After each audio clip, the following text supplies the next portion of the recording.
તો વડોદરાના ડભોઈ નગરપાલિકા દ્વારા જાહેરમાં અને પોતાના વિસ્તારમાં ગંદકી કરનાર લોકો ઉપર દંડ નહીં પરંતુ હવે કોર્ટ રાહે કાર્યવાહી કરવાની જાહેરાત કરવામાં આવી છે। આ કાર્યવાહી થવા છતાં જો લોકો ભૂલ યથાવત રાખે છે તો જેલની હવા ખાવી પડે તેવી તૈયારી પાલિકા દ્વારા કરવામાં આવી છે। નગરપાલિકા દ્વારા લોકોમાં અવેરનેસ આવે તે માટે છેલ્લા 1 વર્ષથી ऑटो रिक्शा તેમજ સોશિયલ મીડિયાના માધ્યમથી લોકોને જાણ કરવાની શરૂઆત કરી હતી।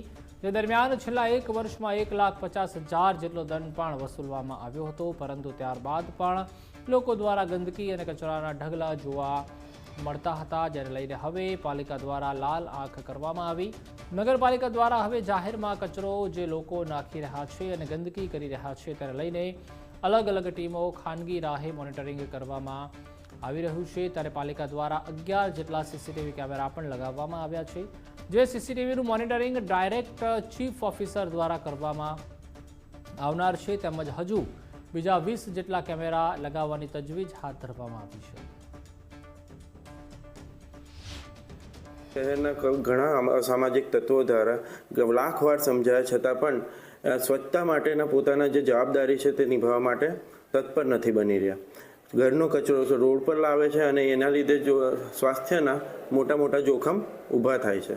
આ કારણસર ડભોઈ નગરપાલિકાએ હવે સખત બનવાની જરૂર પડી છે। અત્યાર સુધી અમે સિંગલ યુઝ પ્લાસ્ટિક જે પેપર કપ પ્રતિબંધિત કર્યા છે તે તથા કચરો કરનાર સામે દંડની કાર્યવાહી તો કરી જ હતી, પરંતુ આ જે વારંવાર સૂચના અને દંડની કાર્યવાહી કર્યા છતાં એનું કોઈ નિરાકરણ ના આવતા હવે અમારે કેસ કરવાની કાર્યવાહી પણ શરૂ કરવામાં આવેલ છે। ગુજરાત સરકાર સ્વચ્છતા મિશન અંતર્ગત ગુજરાત સરકારમાંથી કામગીરી થઈ રહી છે સ્વચ્છતા મિશનની, એ પ્રમાણે ડભોઈ નગરપાલિકા પણ એમની સાથે ખભે ખભા મળાવીને કામગીરી કરી રહ્યા છે।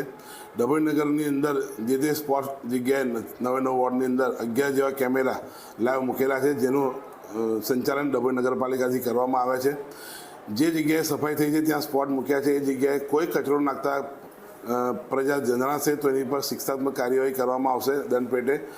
તથા નગરપાલિકાની કોઈ પણ દુકાન હોય કે કોઈ પણ ઘર હોય જે જગ્યા પર ડોર ટુ ડોર ટેમ્પો ના આવતો હોય તો અમને અચૂક કહેજો, અમે તૈયારીમાં એનો નિકાલ કરીને રસ્તો કરી આપીશું।